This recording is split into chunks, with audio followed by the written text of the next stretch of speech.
बिथाङा दिनै एनुवेल जितु लिभ मोनो जायफ्रा कनभिक्ट जायो बिथांमोना बोसोरथाम कमप्लिट थाखांनायनि उनावहाय बोसोरफ्रोमबो लिभ मोनो एबा सुटि मोनो बे सुटियाव फैदों गिबि बोसोर सुटि होयोब्ला 20 साननि थाखाय होयो थांनाय बोसोराव 20 साननि थाखाय फैदोंमोन देग्लायनिफ्राय बिथाङा बोसोरफ्रोमबो 30 सान बेबादि सुटि मोनगोन बेनि थाखाय जों न'खरनिफ्राय एप्लाइ खालामनो नांगौ जों बेखौ एप्लाइ खालामदोंमोन जुलाइ मासावनो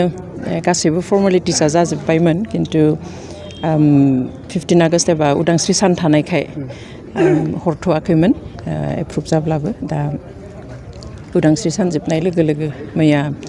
जों लाइजामखौ मोनबाय ओमफ्राय दिनै फैदों 30 डेज एबा 30 सान न'आव थागोन जोंनि मिथिनायाव जितु सारा दाबो सरकारनि आखायावनो दङ दिनै बेयाव फैबाय बे बेलायाव सारा जितु सरकारनि आवथायावनो दङ अब्लाबो दिनै सारा बेयाव फैबाय दा किसुमाना गोबां दान्थे बिदान्थेबो बाथ्रा बुंनायखौ नुनो मोनो सोरनिबा अननायाव थुनज्लायनायाव लाबोदों नामा ना बेनि थाखाय रावबो जेबो खालामनो नाङा बे एक्ट दंखायो प्रेजेन्ट एक्ट भारतनि संबिधानावनो जे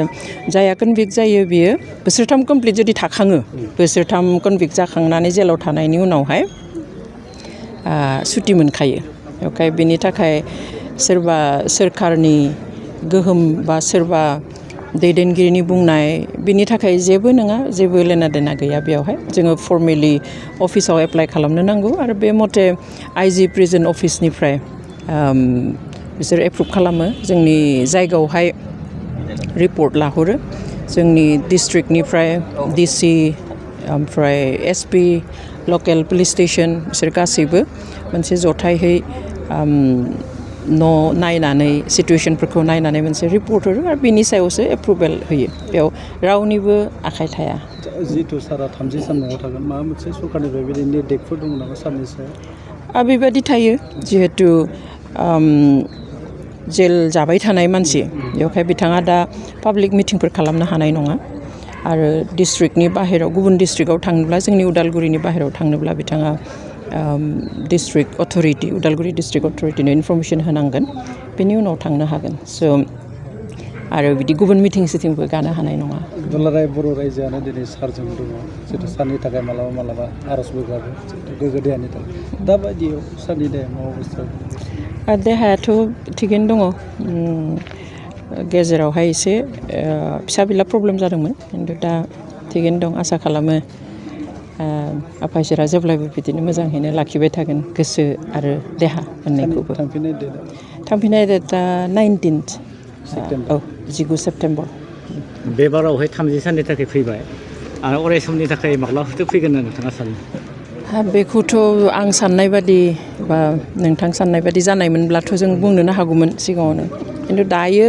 जिथु स्टेटास सुप्रिम कर्टआव थानाय केसा दा जोङो एप्रिलनिफ्राय हियारिं डेट मोनाखै मोनैनि जाहोना एप्रिल दानावहाय जों खबर मोनफैबाय जोंनि सुप्रिम कर्टनि एडभकेटआ बुंबाय जे जोंनि जाय जाज मेइन जाज माने 2 जाजेस बेन्च जेरावहाय बे केसखौ सायदों सासेया थांलाय फैलाय जाबाय थायो खिन्थु सासेया पार्मानेन्टलि बेयाव थायो थ' बिथांखौ केरालानि जिथु सबरिमाला केस बे सबरिमाला केसखौ रिअपेन खालामनायावहाय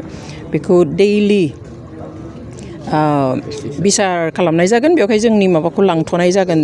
जाजखौ बेवहाय एपइन्ट खालामनाय जाथ'दों होननानै 9 जाजेस बेन्चमोन बियो बेवहाय बिथांखौ लांदोंमोन बेयाव जोंनो खबर हरदों जे बे 3 उइक्स लागोन सप्ताथामाव बे केसा जोबगोन बेनि उनाव जोंनि हियारिंआ जाफिनगोन नाथाय सप्ताथामाव जोबाखसै बेनि उनाव मास मोनसे लाबाय जोबाखसै बेनि उनावहाय जुननि 1 थारिखनिफ्राय 12 जुलाइसिम सामार ब्रेक जाबाय गरम बन्द मोनबाय सुप्रिम कर्टआ थालायबाय ओमफ्राय दा नै दिनैथ' बिसानो जाफैबाय दासिम हियारिंनि लिस्टेड जाथ'वाखै दोनथ'नाया गेजेराव जोंनि जाजखौ सबरिमाला केसाव एपइन्ट खालामनायनि थाखाय दोनथ'दोंमोन खिन्थु जों आसा खालामो थाबैनो जोङो आरो हियारिंनि थाखाय माने